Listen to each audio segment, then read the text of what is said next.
Good morning everyone.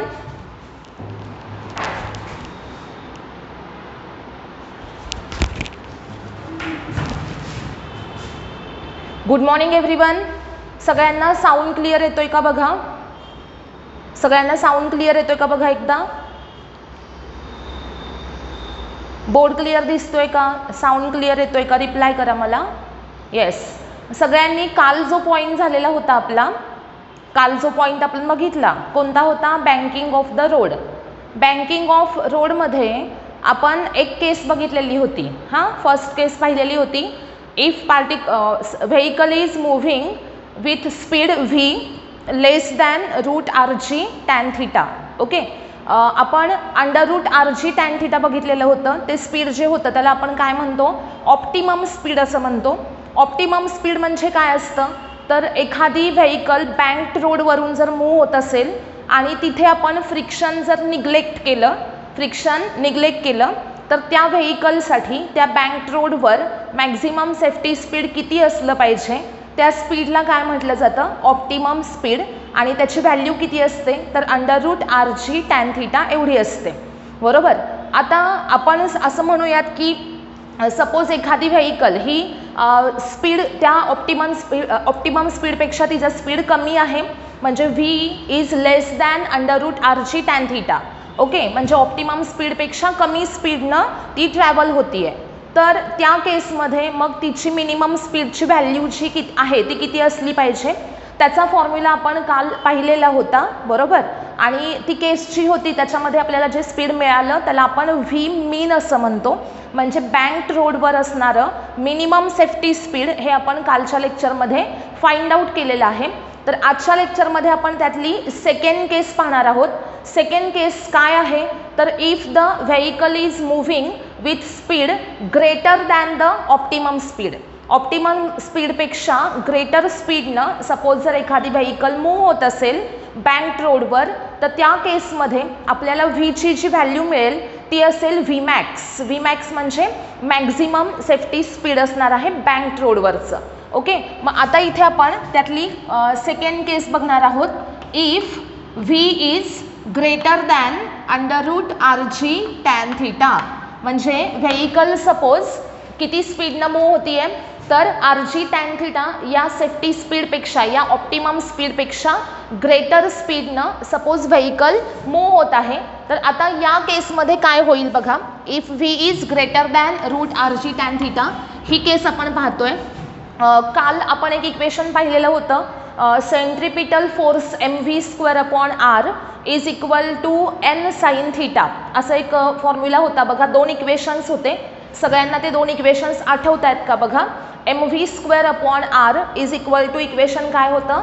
n sine theta. बरोबर. मग आता सपोज v हा greater than root R G tan theta असेल, v greater than root R G tan theta असेल, तर या केसमध्ये mv² अपॉन r याची व्हॅल्यू ग्रेटर दॅन काय असली पाहिजे? n sine theta. Okay, mv² upon r ही जी व्हॅल्यू आहे ही ग्रेटर दॅन काय असली पाहिजे? n sine theta. तर आता mv² अपॉन r हा n साइन थिटापेक्षा ग्रेटर आहे. आता नीट लक्षात घ्यायचं आहे. काल आपण एक डायग्रॅम पाहिलेली होती. ती डायग्रॅम सगळ्यांनी बघा. कालचा पॉईंट जो आहे त्याला कंटिन्यू आपण हा पॉईंट बघतोय, त्याच्यामुळं सगळ्यांनी कालचा जो पॉईंट तुम्ही नोटबुकमध्ये लिहिलेला आहे तो थोडासा रेफर करायचा इथे. बघा, कालच्या डायग्रॅममध्ये अशा प्रकारे बँक्ड रोड होता. त्यानंतर इथे एक व्हेकल होती. बरोबर. या बँक्ड रोडवर इथं काय आहे? एक व्हेकल आहे. आणि आता काय सांगितलेलं आहे? तर व्हेकल जी आहे ती तिचं सेंट्रिपिटल फोर्स जे आहे ते जास्त आहे. कोणापेक्षा? n साइन थिटापेक्षा. मग पहिल्यांदा आपण याच्यावर ॲक्ट होणारे जे फोर्सेस आहेत ते फर्स्ट ड्रॉ करूयात.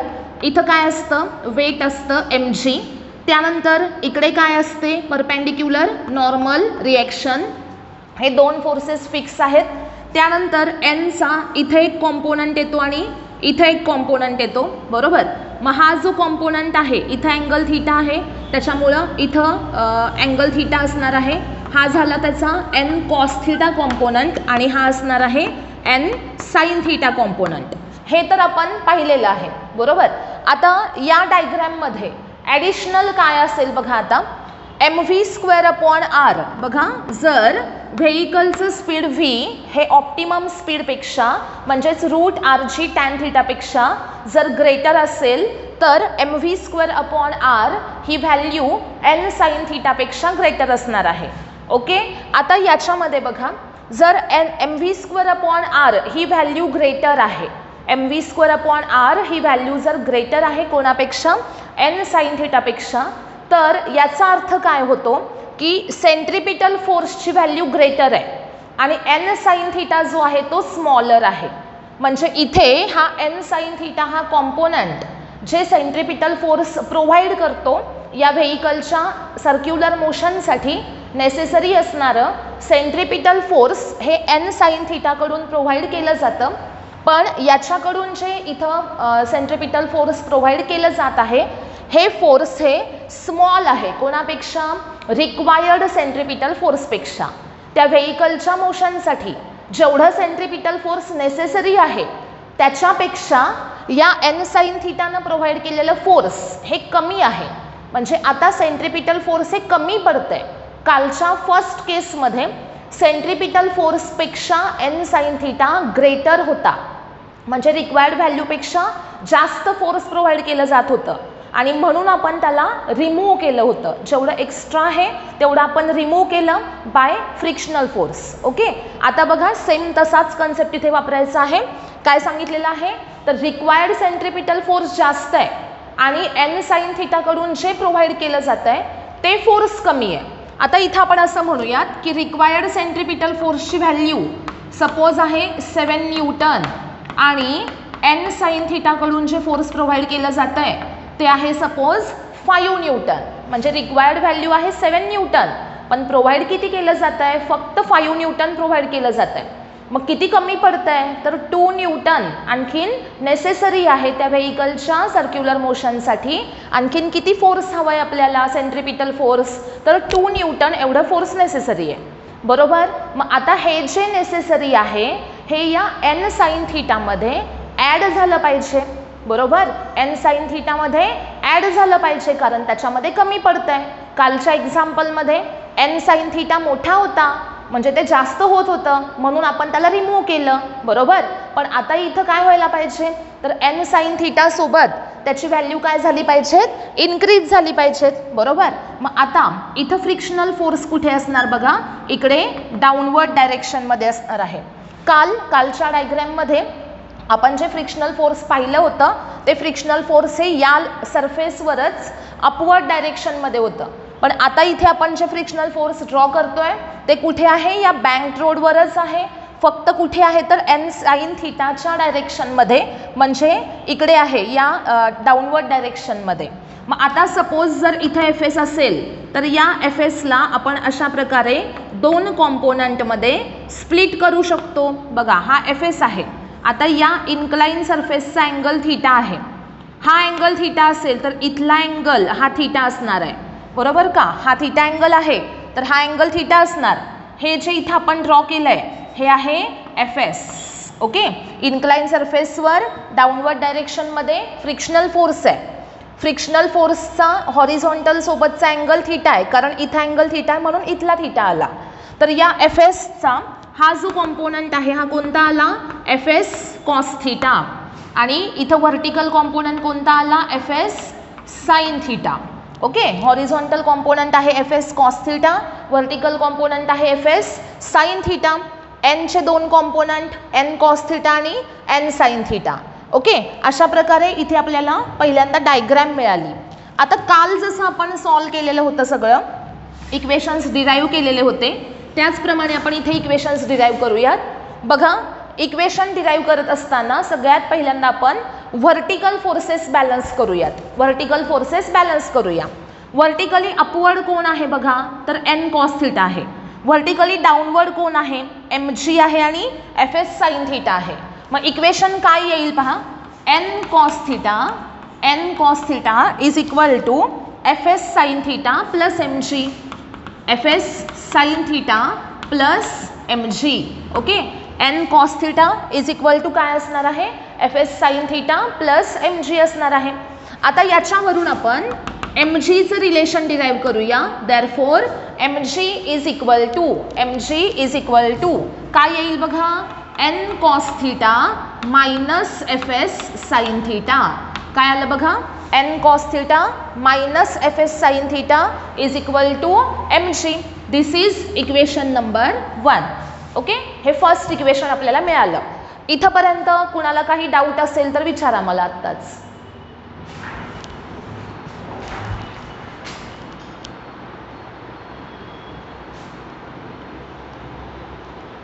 निखिल म्यूट कर. निखिल म्यूट कर.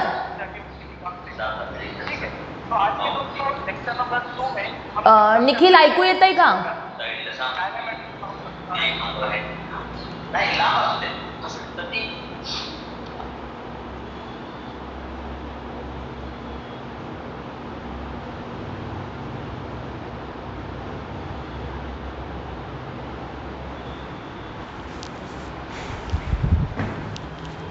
ओके, फर्स्ट इक्वेशन सगळ्यांना समजलं का बघा? कोणाला काही डाऊट आहे का इथंपर्यंत? डाऊट असेल तर मला आत्ताच विचारा. सगळ्यांना समजलेलं आहे का बघा हे?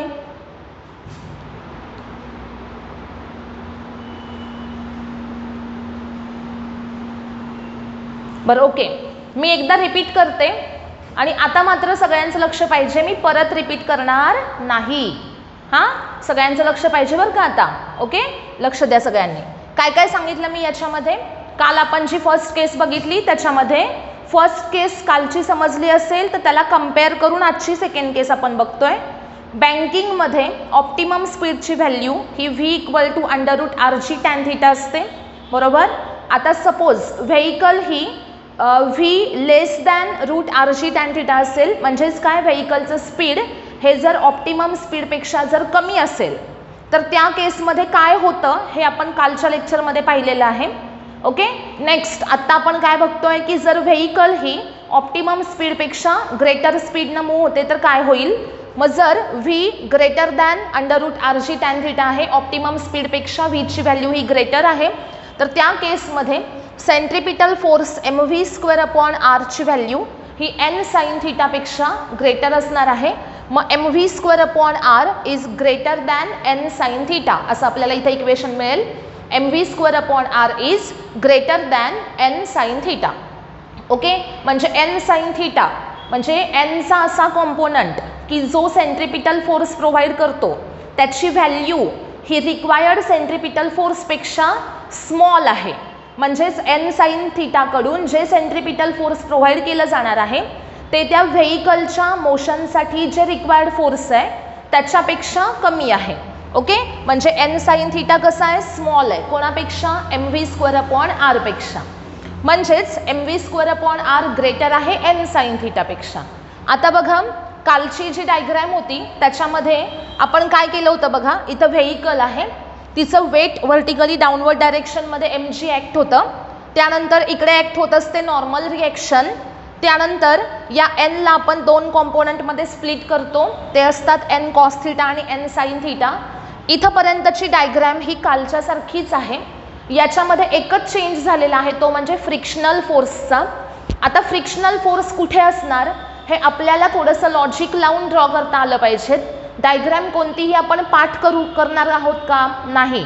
आता इथं काय सांगितलेलं आहे की n sin थीटा ही व्हॅल्यू नेसेसरी सेंट्रिपिटल फोर्सपेक्षा कमी आहे.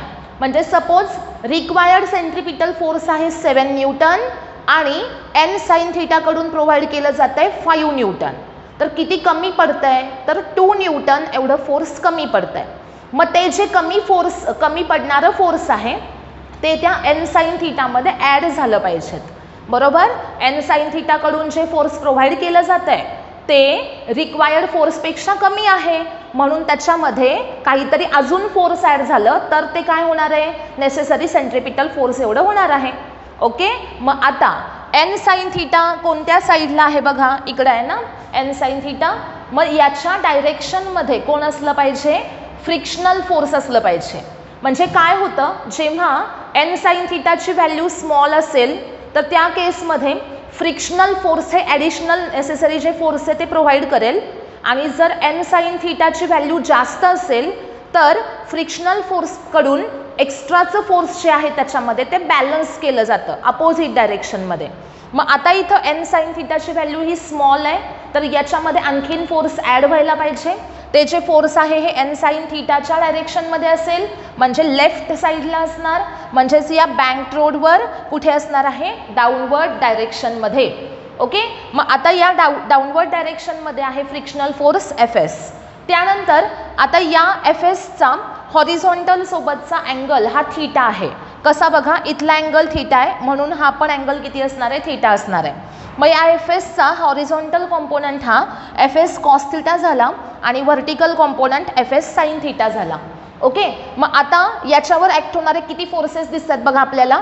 इथं आहे एन कॉस थीटा, इथं आहे एम जी, इथं एफ एस साइन थीटा आणि एफ एस कॉस थीटा आणि एन साइन थीटा.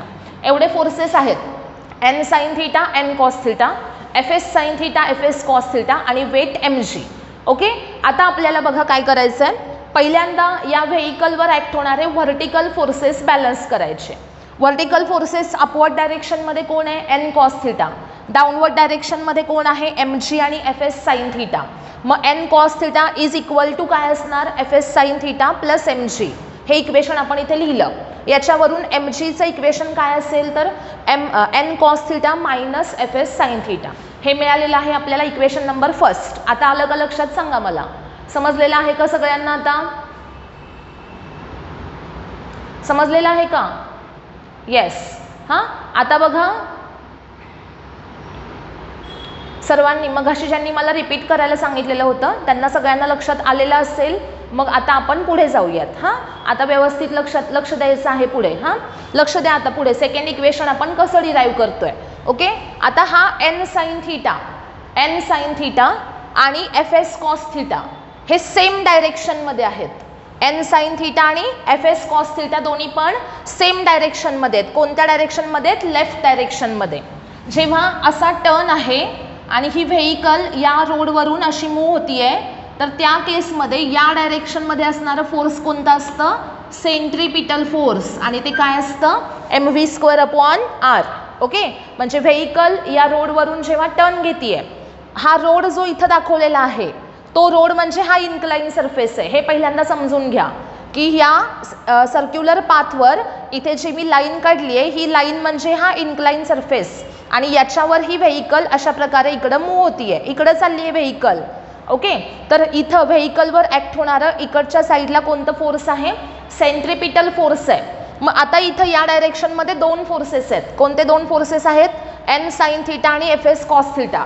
म्हणजे हे दोन्ही मिळून एकत्रितपणे काय प्रोव्हाइड करतील, नेसेसरी सेंट्रीपिटल फोर्स. म्हणजेच कोण, तर एन साइन थीटा आणि एफ एस कॉस थीटा या दोघांची ॲडिशन इज इक्वल टू काय असणार आहे, सेंट्रीपिटल फोर्स. ओके, मग आता इक्वेशन काय लिहूयात आपण. इक्वेशन पहा आता काय येईल, N sine theta plus F S cos theta is equal to M V square upon R. Okay, N sine theta plus F S cos theta is equal to M V square upon R. हे आपल्याला इथे एक equation आत्ता मिळालेलं आहे. आता हे आपण असं लिहूयात, M V square upon R is equal to N sine theta plus F S cos theta. This is equation number second. Equation 1 आणि इक्वेशन 2 याच्यामध्ये कोणाला काही डाऊट असेल तर आत्ताच मला विचारायचं आहे. इक्वेशन 1 आणि 2 याच्यामध्ये कोणाला काही डाऊट आहे का? सर्वांना समजलेलं आहे ना इक्वेशन 1 आणि 2 कसं आलेलं आहे? येस. हां, आता नेक्स्ट स्टेप, इक्वेशन 2 ला इक्वेशन 1 नी डिव्हाइड करा. इक्वेशन 2 ला इक्वेशन 1 नी काय करायचं आहे, डिव्हाइड करायचं आहे. डिव्हाइड केल्यानंतर बघा, M V square upon R divided by M G केलं तर एम एम कॅन्सल होईल आणि V square upon R G येईल. V square upon R G it is equal to इथं N sine theta plus F S cos theta आणि divided by N cos theta minus F S sine theta असं आपल्याला equation मिळालं. Okay, equation 2 ला equation 1 नी divide केलं, काय आलं, V square upon R G equal to N sine theta plus F S cos theta upon N cos theta minus F S sine theta. इथपर्यंत झालं सगळ्यांचं लिहून. आता नेक्स्ट स्टेपमध्ये काय करायचं बघा, इथं डायग्राम सगळ्यांनी ड्रॉ केलेली असेल तर मी इथलं रफ करते, लक्ष द्यायचं आहे. आता पुढे v²/r इक्वल टू आपल्याला हे इक्वेशन मिळालेलं आहे. तर या इक्वेशनमध्ये RHS जी आहे RHS याच्यामध्ये प्रत्येक टर्मला 4 टर्म दिसतात, त्याच्यामध्ये न्यूमरेटरला 2 आणि डिनॉमिनेटरला 2, प्रत्येक टर्मला n cos θ ने डिवाइड करायचं. तर काय येईल बघा, therefore v²/r is equal to n sin θ upon n cos θ plus fs cos θ upon n cos θ divided by n cos θ upon n cos θ minus fs sin θ आणि upon n cos θ.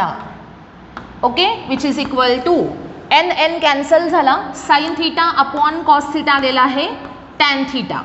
Okay, plus fs upon n केलं, cos θ cancel झाला, fs upon n केलं की आपल्याला मिळतं mu. बरोबर, fs is equal to असतं mu into n, mu S into n. बरोबर, मग fs अपॉन n केलं की आपल्याला म्यू मिळणार आहे, divided by n cos θ upon n cos θ 1 minus fs upon n mu sin θ upon cos θ is tan θ. Okay, fs upon n ची value mu मिळाली आणि sin θ अपॉन cos θ आहे tan θ. मग आता इथे आपल्याला इक्वेशन मिळालेलं आहे v²/r is equal to tan θ plus mu upon 1 minus mu tan θ. Okay, so v² equal to rg into bracket tan θ plus mu upon 1 minus mu tan θ. Okay, therefore v equal to हे सगळं रूटमध्ये टाका, rg into bracket tan θ plus mu आणि upon 1 minus mu tan θ. Okay, आता हा जो formula आहे इथं आपण काय काढलं, तर जर v हे √rg tan θ पेक्षा ग्रेटर असेल, व्हेइकल जर ऑप्टिमम स्पीडपेक्षा ग्रेटर स्पीडनं जर मूव्ह होत असेल तर इथं जी v ची व्हॅल्यू मिळणार आहे आपल्याला तिला आपण v मॅक्स असं म्हणूयात. म्हणजे जर व्हेइकलचं स्पीड ऑप्टिमम स्पीडपेक्षा वाढलं तर ते मॅक्झिमम किती असलं पाहिजे, मॅक्झिमम किती असू शकतं, तर √rg tan θ plus mu upon 1 minus mu tan θ. सगळ्यांनी व्यवस्थित जर ऑब्झर्व केला कालचा आणि आत्ताचा फॉर्म्युला, सगळ्यांनी कालचा आणि आत्ताचा फॉर्म्युला जर व्यवस्थित ऑब्झर्व केला तर एक लक्षात येईल बघा, इथं कालच्या फॉर्म्युल्यामध्ये न्यूमरेटरला मायनस साईन होतं आणि डिनॉमिनेटरला प्लस साईन होतं. बरोबर, आणि आत्ता इथे उलटं झालेलं आहे, न्यूमरेटरला प्लस साईन आहे आणि डिनॉमिनेटरला मायनस साईन आहे. फक्त साईनमधला चेंज व्यवस्थित लक्षात ठेवा, व्ही मीनसाठी न्यूमरेटरला मायनस साईन आहे आणि इथं व्ही मॅक्ससाठी न्यूमरेटरला प्लस साईन आहे. ओके, सगळ्यांच्या लक्षात आलेलं आहे का बघा. बाकीचा फॉर्म्युला जो आहे तो सेम आहे, √rg tan θ plus mu upon 1 minus mu tan θ आणि तिकडचा फॉर्म्युला काय होता, tan θ minus mu upon 1 plus mu tan θ. These are the values for maximum and minimum safety speeds on banked curved road. Okay, banked road आहे, curve आहे, turn आहे. Okay, banking केलेलं आहे आणि टर्न आहे, अशा रोडवर ऑप्टिमम स्पीड आहे √rg tan θ. व्ही मीन आणि व्ही मॅक्स यांचे आपण फॉर्म्युले पाहिले. सर्वांना बँकिंगचा कन्सेप्ट हा व्यवस्थित समजलेला आहे का सांगा मला एकदा, सगळ्यांना समजलेला आहे का? हा टोटल असा 4 मार्काचा क्वेश्चन आहे बघा. सगळ्यांना समजलाय व्यवस्थित? Mrunal, okay, Abhishek, Prachi, Girija, Aakash, Aditi Sherkar, okay, Pranjal, Ankita, Purva, Chetana, Shruti, Shreya, okay, Simran, Sandhya, Anurag Gargate, okay, very nice, Aditya Kamble, Shrutika Shinde. हां, ज्यांनी रिप्लाय केला त्यांना समजलं, सर्वेश ऐनापुरे, आणि ज्यांनी रिप्लाय नाही केला त्यांना नाही समजलं, साक्षी निकम, साक्षी देशमुख, ओके. हां, आता बघा, बँकिंगचा कन्सेप्ट सगळ्यांच्या लक्षात आलेला आहे. आर्या निकम, ओके, अनुष्का, सर्वांना समजलेलं आहे असं मी गृहीत धरते आता. आणि पुढचा पॉईंट आपण घेऊयात. पुढचा point Aryan Yadav. Okay, very nice. हां, आता बघा नेक्स्ट आपण कन्सेप्ट बघणार आहोत, तो म्हणजे आहे वेल ऑफ डेथ. हां, आता याच्यामध्ये नीट लक्ष द्यायचं आहे. ॲप्लिकेशन्स ऑफ UCM मध्ये आपण फर्स्ट ॲप्लिकेशन काय बघितलेलं होतं, motion of a vehicle along horizontal curve road. Okay, आणि आत्ता सेकंड पॉईंट कोणता पाहिलेला होता आपण, बँकिंग ऑफ रोड. हे 2 ॲप्लिकेशन्स पाहिले. आता थर्ड ॲप्लिकेशन जे आहे ते बघणार आहोत आपण, ते आहे well of death. Well of death, आणि त्यानंतर आपण याच्यावरचं एक न्यूमरिकल घेऊया. वेल ऑफ डेथ हे थर्ड ॲप्लिकेशन असेल. Well of death. Well of death याला काय म्हटलं जातं रे, तर मौत का कुआ. वेल ऑफ डेथ म्हणजे काय असतं, मौत का कुआ. माहिती असेल सगळ्यांना मौत का कुआ म्हणजे काय. आता सगळ्यांनी यात्रेला जत्रेला गेला असाल, बरोबर, तर तिथं असतं बघा असं मौत का कुआ असतो. हां, त्याच्यामध्ये असं एक वेल असते, विहीर असते सिलेंड्रिकल शेपमध्ये, आणि ती खोल असते, आणि त्याच्यामध्ये व्हेकल बाईक वगैरे की नाही त्याच्यामध्ये अशी गोल गोल फिरवली जाते, बरोबर. त्याला काय म्हटलं जातं, मौत का कुआ असं म्हटलं जातं. मग ते जे ॲप्लिकेशन आहे तर त्याच्यामध्ये तुम्ही व्हेकल जो पर्सन ड्राईव्ह करतो आहे तर त्याचं मिनिमम स्पीड हे किती असलं पाहिजे हे आपल्याला फाइंड आउट करायचं आहे. अदरवाईज म्हणजे सपोज एक मिनिमम व्हॅल्यू आहे, त्या स्पीडपेक्षा जर त्याचं स्पीड कमी झालं तर मात्र तो त्याच्यामध्ये फिरू शकत नाही, तर तो त्याच्यातून खाली पडेल, बरोबर. म्हणजे तिथं मॅक्झिमम स्पीड न सांगता कोणतं स्पीड सांगितलं जातं, तर मिनिमम स्पीड सांगितलं जातं. कारण जास्त स्पीड असेल तर व्हेकल जाऊ शकते, पण स्पीड कमी झालं तर मात्र तिला असा टर्न घेता येणार नाही आहे. ओके, आता नीट लक्ष द्यायचं आहे सगळ्यांनी. बघा, मौत का कुआमध्ये काय असणार आहे, तर एक सिलेंड्रिकल शेपमध्ये अशी वेल असणार आहे. सिलेंड्रिकल शेपमध्ये वेल असणार आहे. वेल, वेल म्हणजे काय, विहीर. ओके, वेल म्हणजे काय असते, विहीर असते, विहीर, बरोबर. मग अशी सिलेंड्रिकल शेपमध्ये एक वेल आहे, आणि याच्यामध्ये इथं एक व्हेकल जी आहे, सपोज आपण असं म्हणूयात की या पाथवर ती व्हेकल काय होतीये, टर्न राऊंड सर्क्युलर पाथमध्ये मूव्ह होतीये. ओके, काय म्हणूयात आपण की ही वेल आहे, वेल ऑफ डेथ, आणि त्याच्यामध्ये सपोज व्हेकल ही या पाथवर आत्ता अशा प्रकारे मूव्ह होतीये. ओके, तर आता सपोज व्हेकल ही या पॉइंटला आहे आत्ता, असं आपण अज्युम करूया. व्हेकल ही या पोझिशनला आत्ता आहे. तर व्हेकल जेव्हा या पोझिशनला आहे त्यावेळेस त्या व्हेकलचं वेट हे कुठं असणार आहे, व्हर्टिकली डाऊनवर्ड डायरेक्शनमध्ये किती असणार आहे, ते mg. सगळ्यांनी व्यवस्थित लक्ष द्या, एकदम सोपा पॉईंट आहे. जेव्हा आपल्याला इथं फोर्सेस समजतात, कोणते कोणते फोर्सेस ॲक्ट होत आहेत हे समजतं, त्यावेळेस आपल्याला तो पॉईंट समजला हे पकडून चालायचं, जेणेकरून आपल्याला त्याचं डेरिवेशन कधी डिराईव्ह करता येतं, तर जेव्हा आपल्याला इथं ॲक्ट होणारे फोर्सेस माहिती आहेत, बरोबर. नीट लक्ष द्या. इमॅजिन करा की वेल ऑफ डेथचा तो शो जो आहे तो तुम्ही बघतायत, आणि व्हेकल त्याच्यामध्ये फिरतीये, त्यातला कोणत्या तरी एका पॉईंटला व्हेकल आहे असं अज्युम करा. इथं सपोज व्हेकल आहे, तर व्हेकलचं वेट, व्हेकल आणि तो पर्सन या दोघांचं एकत्रित वेट हे कुठं आहे, डाऊनवर्ड डायरेक्शनमध्ये किती आहे, ते mg आहे. त्यानंतर व्हेकल सर्क्युलर पाथवर रिव्हॉल्व होतीये, म्हणजे त्याच्यावर कोणतं फोर्स ॲक्ट होणार आहे, सेंट्रिपिटल फोर्स, जे त्या व्हेकलच्या सर्क्युलर मोशनसाठी नेसेसरी फोर्स आहे ते असणार आहे इथं सेंट्रिपिटल फोर्स FCP. त्यानंतर या व्हेकल आणि ही जी वॉल आहे सिलेंड्रिकल, हा जो सरफेस आहे किंवा ही वेल ऑफ डेथ आहे, याची ही जी वॉल आहे, वॉल, तर त्या वॉलवर मला सांगा फ्रिक्शन असलं पाहिजे का नसलं पाहिजे. फ्रिक्शन असायला पाहिजे का, याचं मला आन्सर द्या. फ्रिक्शन असलं पाहिजे का, येस ऑर नो. सर्कलमध्ये फिरतीये, येस, ओके, येस आन्सर सांगितलेलं आहे त्यांचं करेक्ट आहे. हां, बघा, फ्रिक्शन असेल तर व्हेकल मूव्ह होऊ शकते, जर फ्रिक्शन नसेल तर काय होईल, इमॅजिन करा.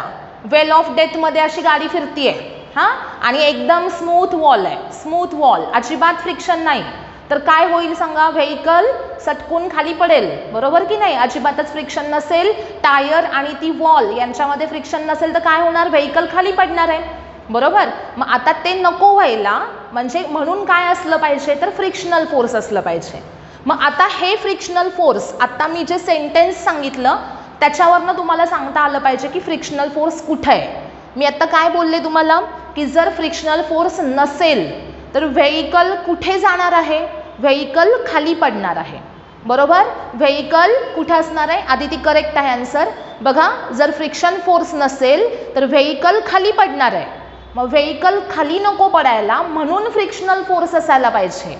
आणि मग ते कुणाला बॅलन्स करते, खाली का पडणार व्हेइकल, का तर ती तिच्या वेटमुळं खाली पडणार आहे, स्वतःच्या वेटमुळंच खाली पडणार आहे. मग फ्रिक्शनल फोर्स हे कुणाला बॅलन्स करणार, फ्रिक्शनल फोर्स कुणाला बॅलन्स करत असणार आहे सांगा मला. फ्रिक्शनल फोर्स हे कुणाला बॅलन्स करेल, mgला. Very nice Aditi, Aakash, very nice, Prachi, very nice. बघा पूर्वा, श्रेया, बघा काय सांगितलं मी आता की आता तुम्हाला काय सांगितलेलं होतं की मी व्हेइकल इथं टर्न घेते, जर फ्रिक्शन नसेल तर व्हेइकल खाली पडेल. बरोबर. मग तिला खाली पडण्यापासून प्रिव्हेंट करायचं आहे तर त्यासाठी तिथं फ्रिक्शनल फोर्स हे प्रेझेंट पाहिजे. आणि ते फ्रिक्शनल फोर्स हे कुणाला बॅलन्स करणार आहे, मग वेटला ती खाली पडू नये म्हणून बॅलन्स करणार आहे. आणि मग ते कुठं असलं पाहिजे तर अपवर्ड असलं पाहिजे. आणि म्हणून फ्रिक्शनल फोर्स कुठे आहे, अपवर्ड आहे. बरोबर. फ्रिक्शनल फोर्स हे या वॉलवर कुठे आहे, अपवर्ड डायरेक्शनमध्ये, जे कुणाला बॅलन्स करेल, वेट mgला बॅलन्स करेल. आणि इकडे कोणतं फोर्स आहे तर नेसेसरी सेंट्रिपिटल फोर्स आहे. मग आता बघा Fs इज इक्वल टू काय आहे, mg. This is equation number 1. Fs equal to काय आहे, mg आहे. This is equation number 1. आता आपल्याला सगळ्यांना माहिती आहे की सेंट्रिपिटल फोर्स हे या लाईनवर आहे. मला सांगा जेव्हा आपण असं घेतो, सपोज मी असा सरफेस घेतला हॉरिझॉन्टल आणि इथे एखादा ब्लॉक घेतला, तर त्याचं वेट इकडं आहे mg. पण हा सरफेस याच्यावर काय एक्झर्ट करत असतो, नॉर्मल रिॲक्शन. ती कुठे असते, अपवर्ड डायरेक्शनमध्ये. म्हणजेच त्या सरफेसला ती कशी असते, परपेंडिक्युलर ऑन द बॉडी आणि परपेंडिक्युलर टू द सरफेस अशी असते ना नॉर्मल रिॲक्शन. मग मला सांगा या केसमध्ये इथं व्हेइकल जर असेल तर ही वॉल जी आहे, ही वॉल ही या व्हेइकलवर नॉर्मल रिॲक्शन एक्झर्ट करणार आहे. आणि ती नॉर्मल रिॲक्शन कुठे असणार हे सांगायचं मला. नॉर्मल रिॲक्शन कुठे असणार आहे, बोला पटकन. थोडासा विचार करायचा. इथे मी आता काय सांगितलं, सरफेसला परपेंडिक्युलर म्हणजे कुठे आहे. Okay, very nice. ज्यांनी हे सांगितलं की अलॉंग FCP त्यांचं सगळ्यांचं आन्सर करेक्ट आहे. बघा जे कोण सांगतात की FCPच्या डायरेक्शनमध्ये आहे त्यांचं सगळ्यांचं आन्सर करेक्ट आहे. बघा ही वॉल आहे, ही वॉल या व्हेइकलवर कोणता फोर्स एक्झर्ट करेल, नॉर्मल रिॲक्शन. म्हणजे ही नॉर्मल रिॲक्शन या वॉलनी एक्झर्ट केली म्हणून ती इकडं एक्झर्ट केली व्हेइकलवर. म्हणजे FCP जिथं दाखवलेलं आहे तिथेच कोण आहे, नॉर्मल रिॲक्शन n सुद्धा आहे. म्हणजे FCP इज इक्वल टू काय आहे, n आहे. ओके. म्हणजे इथं बघा Fs इक्वल टू mg केलं आणि FCP इक्वल टू n केलं. आता therefore normal reaction n is equal to centripetal फोर्सचा फॉर्म्युला mv²/r हा घेतला मी इथे. n इज इक्वल टू आहे mv²/r. मग Fs इक्वल टू आहे mg आणि n इक्वल टू आहे mv²/r. असे दोन इक्वेशन्स आपल्याला मिळालेले आहेत. आता इथे जे फ्रिक्शनल फोर्स आहे Fs त्याची व्हॅल्यू ही मॅक्झिमम फ्रिक्शनल फोर्सपेक्षा कमी असली पाहिजे. एक लिमिट असतं प्रत्येक बॉडीसाठी, मॅक्झिमम फ्रिक्शनल फोर्सची एक व्हॅल्यू असते आणि त्याच्यापेक्षा इथं फ्रिक्शनल फोर्स कमी असलं पाहिजे तरच व्हेइकल मूव्ह होऊ शकते. जर तुम्हाला सांगितलं की या सरफेससाठी, या व्हेइकलसाठी मॅक्झिमम फ्रिक्शनल फोर्स 5 न्यूटन आहे तर ऑब्व्हियसली 5 न्यूटनपेक्षा कमी फ्रिक्शनल फोर्स असलं पाहिजे. त्याच्यापेक्षा जास्त झालं तर व्हेइकल पुढे सरकूच शकत नाही, त्या सरफेसवर मूव्ह होऊ शकते का, नाही. का, कारण फ्रिक्शन त्याला काय करणार आहे, अपोज करणार आहे. बरोबर. म्हणजे फ्रिक्शनल फोर्सची व्हॅल्यू ही मॅक्झिमम फ्रिक्शनल फोर्सपेक्षा कमी असायला पाहिजे. बरोबर. मग आता मी इथे सेंटेन्स लिहिते, Fs must be less than Fs max किंवा लेस दॅन इक्वल टू असं आपण इथे म्हणू शकतो की फ्रिक्शनल फोर्सची व्हॅल्यू जी आहे ती मॅक्झिमम फ्रिक्शनल फोर्सपेक्षा less than or equal to असली पाहिजे. बरोबर. आता maximum frictional force is equal to असतं mu into normal reaction. Maximum frictional फोर्सची व्हॅल्यू काय असते? Mu into normal reaction. मग एफ एसची व्हॅल्यू ही less than equal to mu into normal reaction असली पाहिजे. ओके, इथंपर्यंत कोणाला काही अडचण आहे का सांगा मला? समजलेलं आहे का इथपर्यंत सगळ्यांना? बोला पटकन. समजलेलं आहे ना? हां, ओके. बघा, एफ एसची व्हॅल्यू मॅक्झिमम फ्रिक्शनल फोर्सपेक्षा स्मॉल असली पाहिजे, म्हणून F S less than equal to mu into normal reaction. आता याच्यात आपण व्हॅल्यू टाकूया एफ एसची आणि एनची. एफ एसची व्हॅल्यू काय आहे बघा? M G. Therefore M G less than equal to mu into normal reaction काय आहे? M V square upon R. Okay, मग M G less than equal to mu into M V square upon R. This is equation number sorry, इथं आपण असं म्हणूयात from equations 1 and 2. Equation 1 आणि 2चा इथे आपण यूज केला आणि एफ एस आणि एनच्या व्हॅल्यूज इथं पुटअप केल्या. तर M G less than equal to काय आला? Mu M V square upon R. आता दोन्ही साईडला एम एम आहे, दोन्ही साईडचं मास काय होणार आहे? कॅन्सल होणार आहे. मग आता इथे बघा पुढे काय येईल? दोन्ही साईडला जर एमची व्हॅल्यू कॅन्सल झाली तर काय येईल बघा? इथं एम कॅन्सल झाला, जी राहिला. G less than equal to पुढं mu V square upon R. G less than equal to mu V square upon R. मग आता आपण असं लिहू शकतो mu V square upon R greater than equal to जी.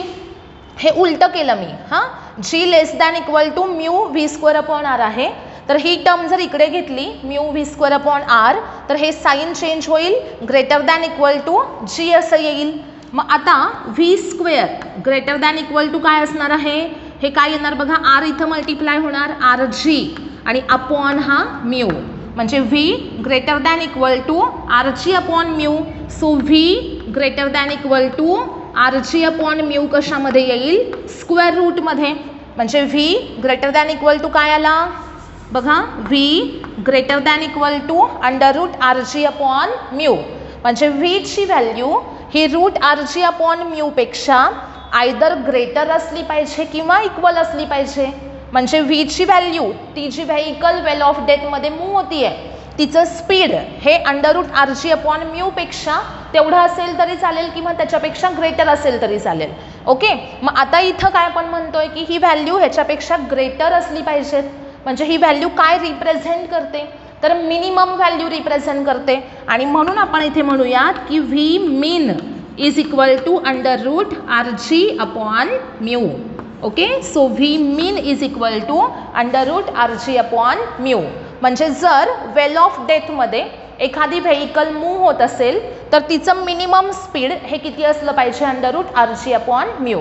याच्यापेक्षा जास्त असेल तरी चालेल, पण मिनिमम व्हॅल्यू ही एवढी असली पाहिजे. याच्यापेक्षा जास्त स्पीड असेल तरी व्हेकल जाऊ शकते सेफली, पण याच्यापेक्षा कमी स्पीड झालं तर मात्र व्हेकल सर्क्युलर पाथवर वेल ऑफ डेथमध्ये मूव्ह होऊ शकत नाही.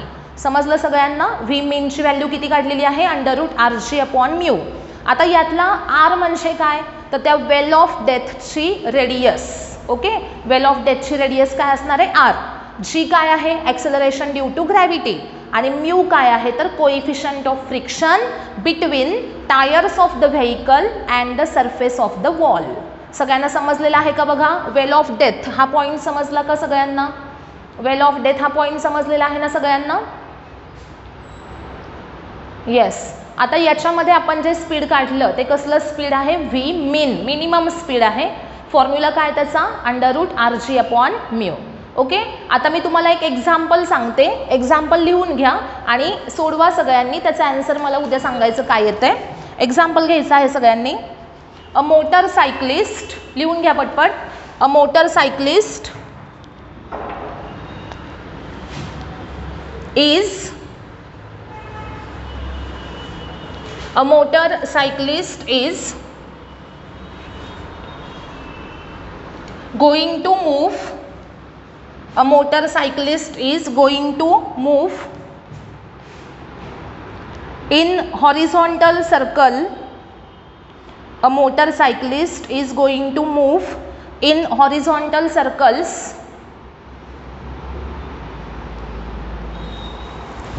in the well of death, in the well of death,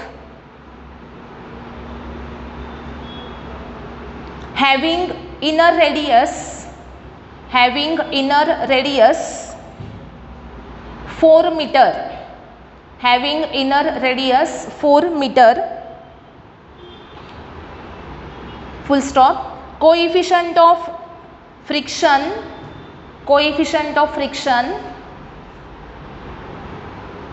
between the tires and wall, coefficient of friction between the tires and wall is 0.4. Coefficient of friction between the tires and wall is 0.4. Calculate minimum speed and frequency. Calculate the minimum speed and frequency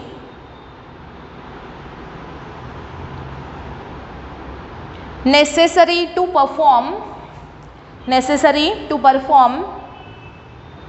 this stunt. आणि जी ची value घ्यायची आहे 10 metre per second square. G equal to 10 metre per second square.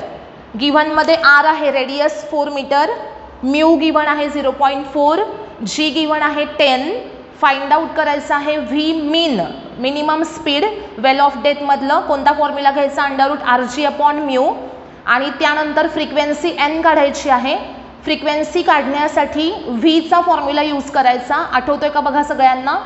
नोटबुकमध्ये जर note केलेलं असेल सगळं तर frequency या पॉईंटमध्ये व्हीचा यूज करून आपण एक फॉर्म्युला लिहिलेला आहे. तो फॉर्म्युला बघायचा आणि तो फॉर्म्युला आपण इथे यूज करू शकतो. ओके, पहिल्यांदा व्ही काढायचा, व्हीचा यूज करून फ्रिक्वेन्सी काढायची. दोन्ही आन्सर्स मला उद्याच्या लेक्चरला सांगायचे आहेत सगळ्यांनी. कळालं?